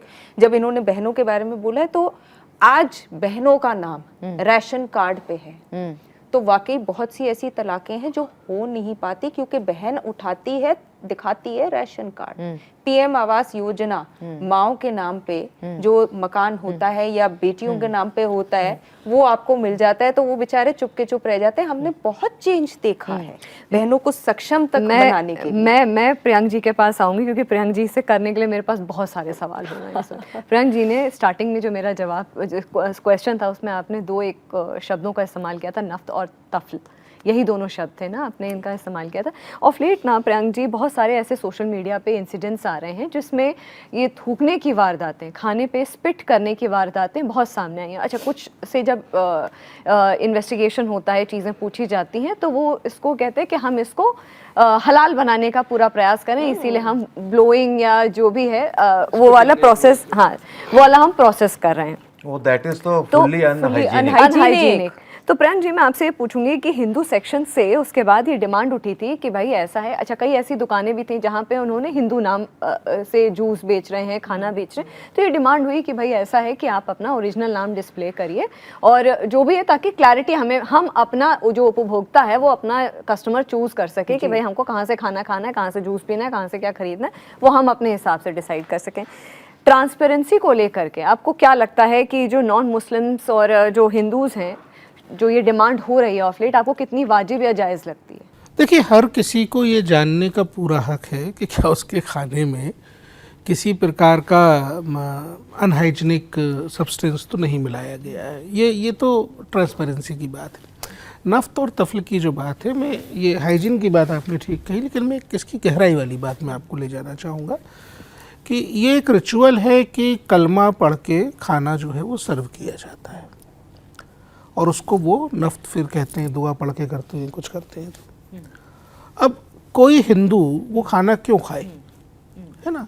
तो ये it should be well return, it should be in transparent manner कि ये खाना जो है, जो हम आपको सर्व कर रहे हैं इस ढाबे में, इस होटल में, इस जूस की दुकान पे, इस पे हमने अपनी इस्लामिक रिलीजियस जो कस्टमरी प्रैक्टिस है वो अप्लाई की हुई है। ये एक बेहद ज़रूरी बात है। अब मैं आपको यहाँ फिर बताऊँगा कि हलाल का टर्म केवल जानवर की गर्दन काटने तक लिमिटेड नहीं है।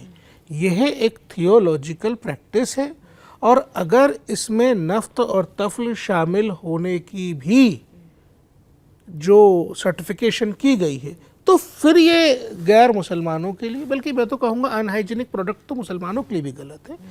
अगर दुआ पढ़ के उसमें थूक के छींटे डाल दिए गए हैं तो और फिर उसको हलाल बोल रहे हैं तो फिर ये गलत है। तो ये एकदम ब्लैक एंड वाइट में स्पष्ट होना चाहिए और जमीयत जैसी जो ऑर्गेनाइजेशंस हैं उनको ये स्पष्ट करना चाहिए कि उनका हलाल सर्टिफिकेशन कहाँ तक जाता है।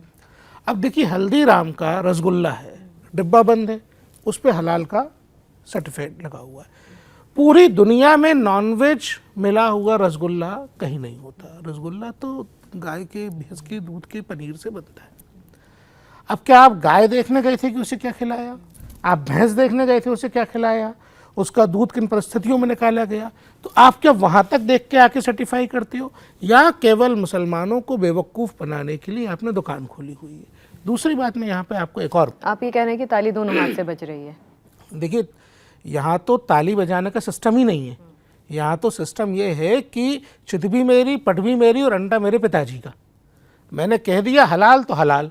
अरे भाई, तुमने कहाँ तक जाके चेक किया हलाल? क्या तुमने देखा?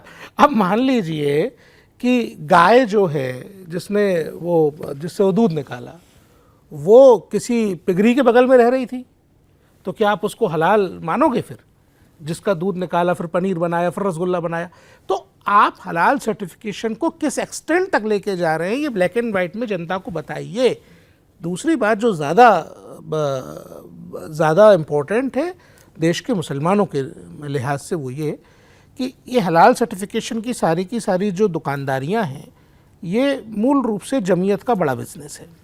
तो जमीयत उलेमा हिंद जो है वो हनफी सेक्ट को मानने वाले लोगों की एक ऑर्गेनाइजेशन है, जो हनफी एक जुस्प्रेसिडेंस है, जो इस्लाम का एक परंपरा है, उसको मानते हैं, देवबंदी कहलाते हैं। अब ये जो प्रोडक्ट हलाल है, क्या ये बरेलवी मुसलमानों के लिए भी हलाल है? या जैसे ईरान एक शिया डोमिनेटिंग कंट्री है, वहाँ हमारे प्रोडक्ट एक्सपोर्ट हो रहे हैं, क्या ये शिया मुसलमानों के लिए भी हलाल है? तो हलाल की भी अगर अलग अलग थियोलॉजिकल परंपराएं हैं तो ये कहाँ तक हलाल है ये बताओ। उनको लिखना चाहिए जैसे अगर जमीयत उलेमा हिंद, उन्हें लाइटर उन्हें बोलता हूँ, जमीयत उलेमा हिंद अगर हलाल सर्टिफाई कर रहा है तो they should explain in their certificate कि ये हनफी मुसलमानों के लिए हलाल है या बरेलवी मुसलमानों के लिए भी हलाल है, ये केवल देवबंदियों के लिए हलाल है या बरेलवियों के लिए भी हलाल है। और अगर बरेलवियों का भी हलाल तुम सर्टिफाई कर रहे हो तो फिर तो तुम झूठ बोल रहे हो। अगर तुम देवबंदी हो तो बरेलवी मुसलमानों के लिए हलाल सर्टिफिकेशन तुम कैसे कर रहे हो? तो ये सवाल तो उनके सर्टिफिकेशन की प्रोसेस पे है कि whether there certification process is halal और नॉट। मैं बार बार ये बात कह रहा हूँ कि ये केवल एक इकोनॉमिक एक्टिविटी है जिसको रिलीजियस थियोलॉजिकल स्ट्रक्चर में कवर करके देश के हिंदू और मुसलमानों को मूर्ख बनाया जा रहा है। पैराशूट के हेयर ऑयल पे हलाल सर्टिफिकेशन का पैसा क्यों ले रहे हो भाई? क्या कर रहे हो उसका? भाई नारियल के तेल में कौन सा जो है वो सुअर का मांस मिला दिया जाता है जिसमें तुम जो हलाल सर्टिफिकेशन का मैंडेटरी पालन करवा के वसूली कर रहे हो? और देश के हिंदुओं को भी ये सोचना पड़ेगा और देश के मुसलमानों को भी ये सोचना पड़ेगा, बरेलवी मुसलमानों को सोचना पड़ेगा, शिया मुसलमानों को सोचना पड़ेगा कि ये जो हनफी सेक्ट के फ्लोरिश करने के लिए हम पैसा दे रहे हैं उस पैसे का उपयोग क्या हो रहा है? जो बहन अभी बात बता रही थी कि बच्चों को मदरसों में केवल एक तरफा कट्टरपंथी पाठ पढ़ाया जा रहा है, तो ये जो हलाल सर्टिफिकेशन का पैसा हम दे रहे हैं वो पैसा वहाँ यूज़ हो रहा है। और मैं तो आपको जमीयत उलेमा हिंद के बारे में बड़ी साफगोई से बता दूं कि जमीयत उलेमा हिंद केवल भारत में नहीं है, जमीयत उलेमा हिंद की जो ब्रांचेस हैं वो पाकिस्तान में भी हैं। जमीयत उलेमा हिंद की जो यूके चैप्टर था, जो यूके का चैप्टर था, वो जो पैसा इकट्ठा करता है जमीयत उलेमा हिंद से फर्स्ट इंस्टेंस तो हमको लगा ना भारत के मुसलमानों के लिए पैसा इकट्ठा हो रहा है, लेकिन वो पाकिस्तान जा रहा है। हमने इस बात के एविडेंसेस देखे हैं कि भाई अब सवाल जमीयत उलेमा हिंद को यहाँ पे स्पष्ट करने का ये है कि जो हलाल सर्टिफिकेशन का तुमने धंधा बनाया हुआ है। अब आप एक बात बताइए, मैं वापस आऊँगा सवाल जो मैं पूछना चाहता हूँ आपके माध्यम से। केरल में एक हाउसिंग सोसाइटी को हलाल सर्टिफाई किया आपने। अब हाउसिंग सोसाइटी कैसे हलाल सर्टिफाई हो सकती है भाई? ईंट गारे से घर बने, ज़मीन खरीदी, अब उसको तुम जो है हलाल सर्टिफाई करके तुम कहाँ ले जा रहे हो? तुम तो एक्चुअली मौकरी कर रहे हो, तुम मजाक उड़ा रहे हो धर्म की, मज़हब की जो अत्यंत गंभीर किस्म की प्रैक्टिसेस है उनका। और मेरा सवाल जो है वो फिर वहीं आता है कि भाई ये जिस तरीके का हलाल सर्टिफिकेशन का जो आपने पूरा सिस्टम बनाया हुआ है, ये पैसा जाता कहाँ है? इस पैसे का वो कितना हिस्सा है जो देश के गरीब मुसलमान के काम आ रहा है? ये जो तुम पैसा पाकिस्तान भेजो, तुम पैसा बांग्लादेश भेजो, और उस पैसे को तुम्हें इकट्ठा करने के लिए भारत का आम हिंदू, भारत का आम मुसलमान हलाल सर्टिफाइड प्रोडक्ट के नाम पे पैसा दे रहा है, ये गलत है, ये एकदम। प्रियांक जी, एक बहुत अहम बात आपने मैं आप उठाई दोनों का रिएक्शन लूंगी गाय के ताल्लुक से। बस एक सेकंड। जी जी। गाय को हिंदू धर्म में माता मानते हैं। जहां बहादुर शाह जफर ने एक फतवा दिया था बकरीद से पहले, हर बकरीद से पहले वो फतवा दिया करते थे कि गाय का ज़बीहा नहीं होना चाहिए क्योंकि हमारे बिरादरान वतन हिंदू उसको माँ कहते हैं। ठीक है, लेकिन मैं एक आपको बात बता दूं, बड़ी संगीन बात है, इसका नोट आप भी लीजिए कानून को साहब, और कानूनी बात करिए इसमें चाराजोई कि जो यूपी में लखनऊ के पास ही जो सीट ऑफ रूल है उसके पास ही बहुत बड़ा गाय का बूचड़ खाना है। मैं तो बतौर एक मुसलमान इस बात को कहता हूं कि गाय के तमाम बूचड़ खाने ख़त्म करने चाहिए। मैं पॉलिटिसाइज नहीं कर रहा। बहुत से लोग कहते हैं हिंदू जो है चलाते हैं इसको, क्यों चलाते हैं? कोई भी चलाए, हिंदू और मुसलमान, गाय को बिल्कुल इसका ज़बीहा बिल्कुल बंद हो जाना चाहिए। और मैंने एक आर्टिकल लिखा था एक बड़े नामी गिरामी हिंदी अखबार में, और मैंने योगी जी को भी कहा था कि आपकी सरकार जहाँ से आप चलाते हैं उसके थोड़ी दूर जो है एक बहुत बड़ा एक पुलिस स्टेशन भी है, मैंने वहाँ भी लिखा इस बूचड़ खाने को जहाँ गाय को ज़िबा किया जाता है इसको बंद करिए। There should not be a dual policy. अच्छा, यहाँ मैं एक बात आपको स्पष्ट करना चाहूँगा। किसी भी इस्लामिक स्कॉलर से आप पूछेंगे, जो कसाई है, जो जानवर को ज़िबा करता है, उसको मेहनताना दिए बिना उस गोश्त को खाना क्या हलाल है? हराम है। Prophet Mohammad peace be upon him, आपने कहा था गाय का जो दूध है वो रहमत है, गोश्त जहमत है, यानी गोश्त जहर है और दूध शहद है। मैं आपको और इससे ज्यादा क्या हो सकता है? मैं आपको एक बात बताता हूँ। उत्तर प्रदेश के गाजियाबाद के मसूरी में कोई साल डेढ़ साल पहले हमको खबर मिली कि बंधुआ बना करके ट्रैफिक करके बच्चों को लाया गया है और उनसे जो है जानवर ज़िबह कराए जा रहे हैं और बॉन्डेड लेबर की तरह, गुलामों की तरह उनसे काम करवाया जा रहा है। हमने वहाँ पे टीम भेजी, टीम ने छापा डाला तो पता चला अनलाइसेंस्ड फैसिलिटी, हलाल सर्टिफाइड है, हलाल सर्टिफाइड है, और जो है वहाँ पे सैकड़ों की संख्या में, हज़ारों की संख्या में जानवर काटे जा रहे थे। हमने 59 बच्चे वहाँ से रेस्क्यू किए। वो बच्चों को बिना मेहनताना दिए उनसे जानवर ज़बह करा रहे हैं, हलाल सर्टिफिकेट दिया जा रहा है। अरे बिना मेहनताना दिए कसाई को ज़बह कराना हराम है। तो मैं तो इनकी पूरी की पूरी प्रोसेस को क्वेश्चन लगाता हूँ कि तुम लोग झूठ बोल के सर्टिफिकेट बेच के ये एक्सटोर्शन कर रहे हो। इसमें देखिए, कोडेक्स एक minute. Recommended code of hygiene बहुत जरूरी है। हाँ चल नहीं, देखिए सबसे बड़ी बात, हम बात कर रहे हैं हलाल सर्टिफिकेशन की, जो कि इंडिया में सरकारी नियमित तौर से है ही नहीं। तो जो भी हलाल सर्टिफिकेशन हो भी रही है ना, वो गलत है, वो इलीगल है, पहली चीज। दूसरी विनीत चीज, जी का रिएक्शन लूंगी हाँ मैं इस पे। है ना, जी जी। सबसे पहली बात तो ये हो गई कि हलाल सर्टिफिकेशन गवर्नमेंट अथॉरिटी के द्वारा है नहीं, इलीगल है। दूसरी जो बहुत ज्यादा जरूरी बात है वो ये है कि यदि मैं कोई अपना प्रोडक्ट बेच रही हूँ और बेचने के लालच से मैं इन लोगों के पास जा रही हूँ, वो भी इलीगल है। चाहे वो पैराशूट का तेल हो, चाहे हल्दीराम हो, चाहे कोई भी हो, ठीक है। क्योंकि जब बाहर जाता है कोई भी प्रोडक्ट, वो प्रोडक्ट बाहर जाता है तो वो जो लोग हैं वहां पे उनके गवर्नमेंट अथॉरिटीज हैं, they check whenever you are exporting anything, like what Priyank sir had also said, export licenses भी आपको उस बेसिस पे मिलते हैं जिन कंट्रीज में आप जा रहे हैं, और जैसे एक अलग सिस्टम है।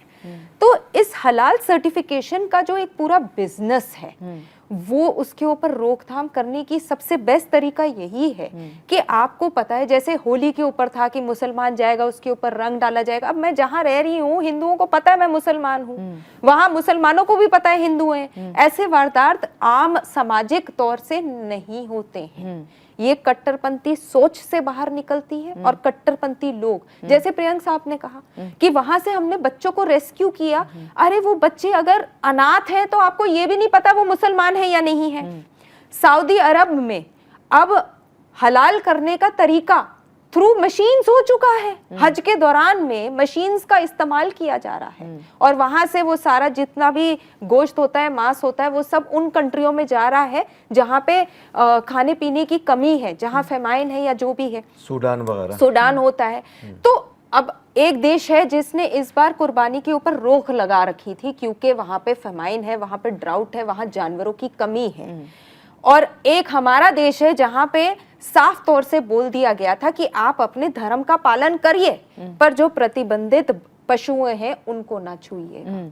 Is it too much to ask for कि जिस धरती में आप रह रहे हैं, जिस देश में आप रह रहे हैं, उस देश के कानून को आप फॉलो करिए, जो कि कुरान भी कहता है। अपने आपका आधा ईमान वो माना जाता है जिस देश में रहते हुए उसके कानून को फॉलो करने का, पालन करने का। क्या मैं एक मुसलमान निस्फुल ईमान, हुब्बुल वतनी निस्फुल ईमान हूँ, या लकुम दीनकुम वलियदीन, आपका ईमान आपसे, आपके धर्म से, मेरा धर्म मुझसे। क्या मैं किसी किसान के पास जाती हूँ, क्या मैं मेवाती बेल्ट में जाकर देखूंगी कि हाँ जी वहां पे किसान मुसलमान है, तो ये जो मुसलमान खेत की, जो मुसलमान किसान के खेतों से जो कण निकल रही है गेहूं का या चावल का, वो एक हिंदू खाएगा या नहीं? नहीं। ना तो वो कोई भी सामाजिक तौर पे रहने वाले जितने भी लोग हैं, और अनपढ़ जाहिल लोग भी हैं, अगर आप जमायत उलमा हिंद को कह देंगे ना कि आप अब उपजाऊ करो जमीन और आप लेकर आओ हलाल चावल और आटा, तो उनके पसीने छूट जाएंगे, भाग जाएंगे। देखिए यहाँ पे मैं एक कंक्लूडिंग रिमार्क देना चाहूँगा कि आपने कहा कि वो ज़मीन को जोतें, खेती करें, बोए और हलाल अनाज उत्पादन करें। ये मेहनत का काम है, ये हलाल काम है। तो जो हराम की खाने बैठे हैं ठप्पा लगा के, वो हलाल काम क्यों करेंगे? मैं विनीत जी से क्लोजिंग रिमार्क्स विनीत जी से भी ले लूंगी, जो कि उन्होंने बोला कि ये लॉ में है ही नहीं, भारत के संविधान में ऐसी चीज़ें हलाल सर्टिफिकेशन को लेकर के है ही नहीं, लेकिन तब भी बिजनेस फ्लरिश करें। तब भी मैंने कहा अपने ओपनिंग रिमार्क्स में भी बोला कि इकोनॉमीज फ्लरिश कर रही हैं, सब कुछ बेहतरीन तरीके से हो रहा है। क्या आपको लगता है लॉन्ग रन में, आज से 10 साल बाद, मैं 10 साल की बात करती हूँ, जो नॉन मुस्लिम कम्युनिटी है उसको किस तरह से इम्पैक्ट, पहले आप, मेरे 2 पार्ट हैं मेरे सवाल के, उसको किस तरीके से इम्पैक्ट पड़ेगा? पहले लॉ के बारे में। जी बिल्कुल स्मृति, देखिए 2 चीज़ें बिल्कुल साफ़ हैं इसके अंदर। पहली बात, आज यहाँ हम सब लोग बैठे हैं, तो ये बात साफ है कि भाई जो हलाल सर्टिफिकेशन है ये इलीगल है। अब इलीगल क्यों है और ये चल क्यों रहा है, उसके भी कारण है। इलीगल इसलिए है कि ऐसा कोई गवर्नमेंट फ्रेमवर्क नहीं है, आपने अपने आप सर्टिफिकेशन शुरू किया। प्रियांक जी ने बताया कि कैसे जो हलाल सर्टिफिकेट है वही क्वेश्चनेबल है, बच्चों से बिना मेहनताना दिए किस तरीके से चीज़ें कराई जाती हैं। तो कितनी सारी डिस्क्रिपेंसी है एक प्राइवेट इकोनॉमी जो खड़ी करने की कोशिश की जा रही है उसके अंदर। अब ये हो क्यों रहा है उसका भी एक बहुत बड़ा कारण है। चाहे यहाँ पे जो दोनों लोग बैठे हैं कम्युनिटी से, मुस्लिम कम्युनिटी से बिलोंग करते हैं, मेरा मानना ये है कि जो एजुकेशन की जो बात शुरू में यहाँ हुई थी वो बहुत ज़रूरी है। एक आम मुसलमान को आप ये कह देते हैं कि ये प्रोडक्ट जो है ये हलाल का प्रोडक्ट है, आप इसको लीजिए, और वो सिर्फ उसको कोई मतलब नहीं है, उसको कोई मतलब नहीं है कि कौन सा प्राइवेट ऑर्गेनाइजेशन इसको दे रही है, उसको सिर्फ वो एक हलाल जो वर्ड है सिर्फ वो दिखता है और उसकी वजह से वो उस प्रोडक्ट को खरीदता है। तो कहीं ना कहीं जो एक आम मुसलमान है हिंदुस्तान का, और मैं फिर कहूँगा कि ये सिर्फ हिंदुस्तान के लिए ज़रूरी है, बाहर ज़रूरी नहीं है। बाहर वाले समझदार हैं, उनको पता है कि हिंदुस्तान के अंदर गवर्नमेंट रेगुलेटरी है, वो फ्रेमवर्क है, वहाँ लिखा जाता है क्या प्रोडक्ट किस में डला हुआ है, तो वो उतना पढ़ के उस चीज़ को खरीद सकती हैं।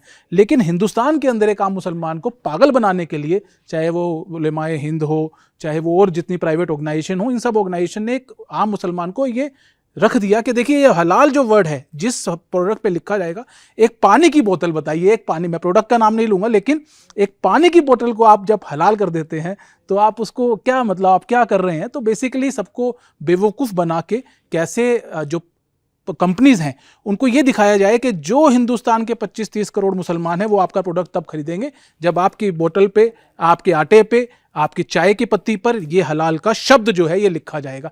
तो वो उनको कोई मतलब नहीं है सर्टिफिकेशन से, उनको सिर्फ वो हलाल वर्ड दिखता है और उसकी वजह से वो मार्केटिंग हो रही है और वो खरीदा जा रहा है। देखिए ये देश को तोड़ने की कितनी बड़ी एक एजेंडा है, एक साजिश है। मान लीजिए हिंदू इसका रिटेलिएशन कर दे। हम सबको ये बात पता है कि व्यापार में हिंदुओं की हिस्सेदारी कितनी है, मुसलमानों की हिस्सेदारी कितनी है।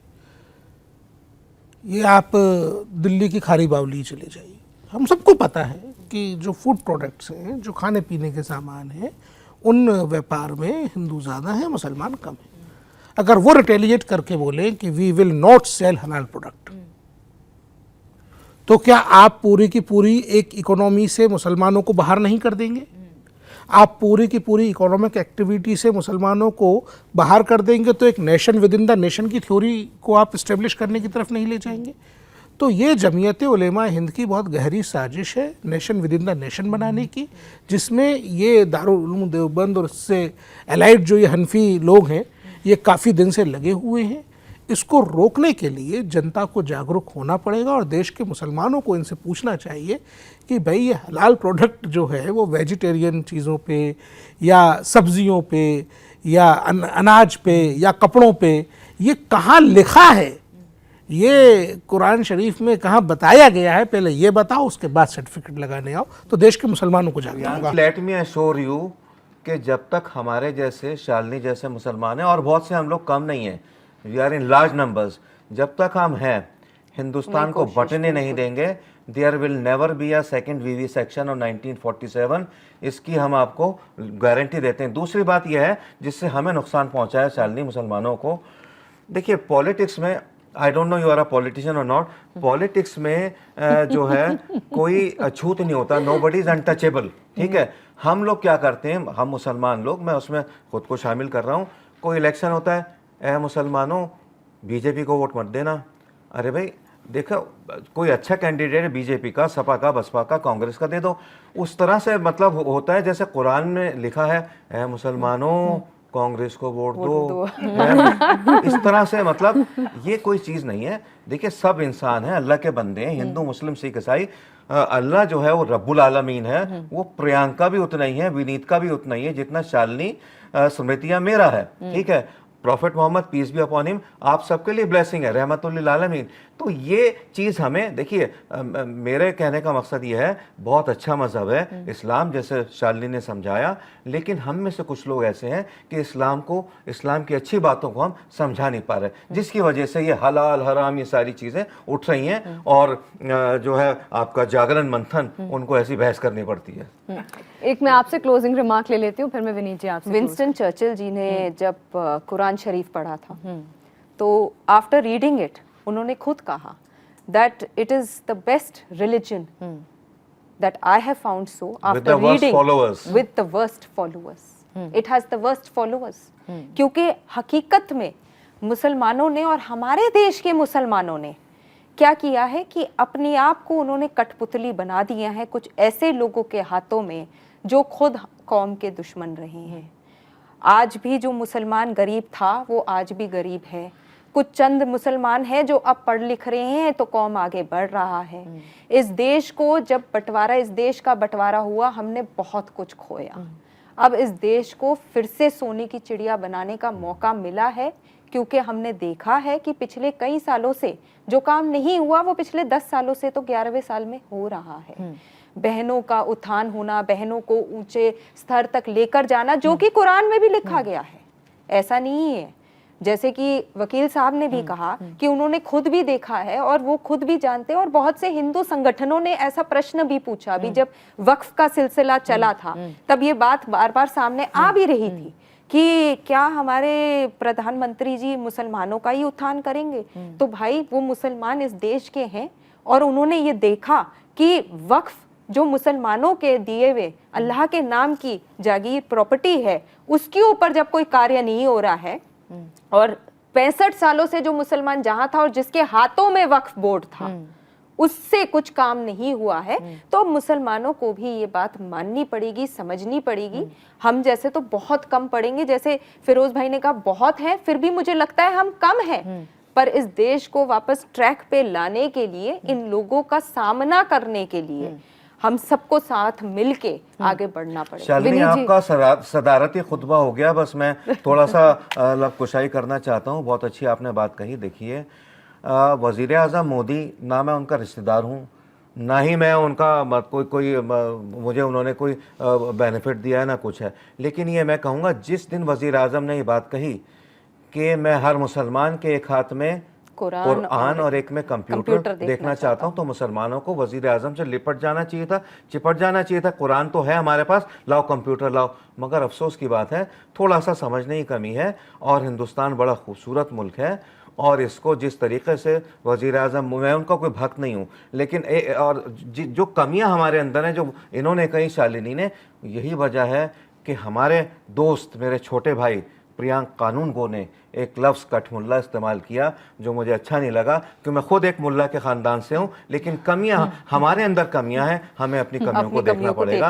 वो कठमुल्ले के पहले आपको कठमुल्ले का जो शब्द का जो अर्थ है उसमें जाना पड़ेगा। जी बिल्कुल। कठमुल्ला इज नॉट अबाउट अ मौलवी ओनली। वो हर व्यक्ति जो कट्टरपंथी बात करेगा वो कठमुल्ला है।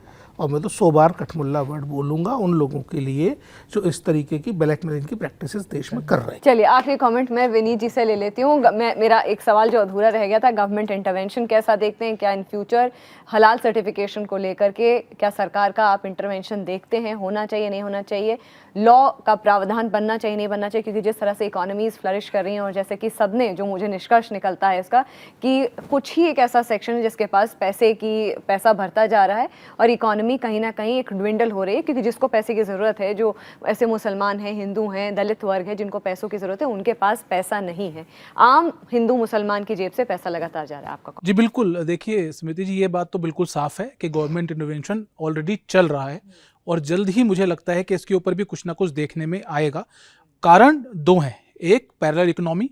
आप इस बात से, इस हलाल वर्ड से आप कहीं ना कहीं कट्टरपंथी जो लोग हैं, जो इस्लामिक कट्टरपंथी लोग हैं, जैसे प्रियांक भाई ने बोला, जो कटमुल्ला लोग हैं, वो लोग कहीं ना कहीं इस चीज़ को और आगे बढ़ाने की कोशिश कर रहे हैं, और लोगों को बांटने की जो सोच है उसको कहीं ना कहीं आगे बढ़। तो ये बात सिर्फ एक इकोनॉमी तक नहीं है, ये बात इससे आगे है कि देश की सुरक्षा को, देश की अखंडता को जो इससे खतरा है, उसको लेकर भी कानून को, सरकार को जरूर काम करना पड़ेगा। और जल्द ही इसके ऊपर, जैसा हमने देखा है कि मोदी जी हर बात के ऊपर बहुत फर्म स्टैंड लेते हैं, और हमने सरकार ने भी सरकार को भी जिस तरीके का स्टैंड अब तक सर्वोच्च न्यायालय में जो स्टैंड उत्तर प्रदेश गवर्नमेंट के मामले में जो आया है, तो बिल्कुल इस बात से कोई मुझे नहीं लगता कि दो राय है कि सरकार इसके ऊपर जरूर काम करेगी और जल्द ही कोई ना कोई कानून, क्योंकि ये एक इलीगल प्रैक्टिस है।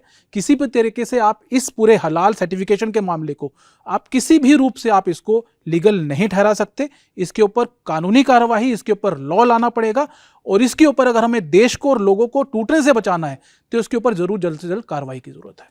उम्मीद करती हूँ कि आज का ये जो डिस्कशन है, ये जो हमारे जितने भी एलीट माइंड्स हैं, जितने भी एक्सपर्ट्स हैं, उनके साथ जो भी हमने कोशिश की है डिकोड करने की, वो सही तरह से डिकोड करके वो बिल्कुल फ्रैंक कॉन्वर्सेशन के साथ हम आपके सामने लेकर के आए हैं।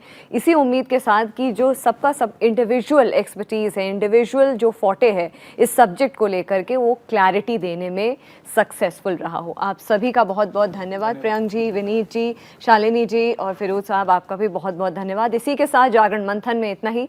नमस्कार।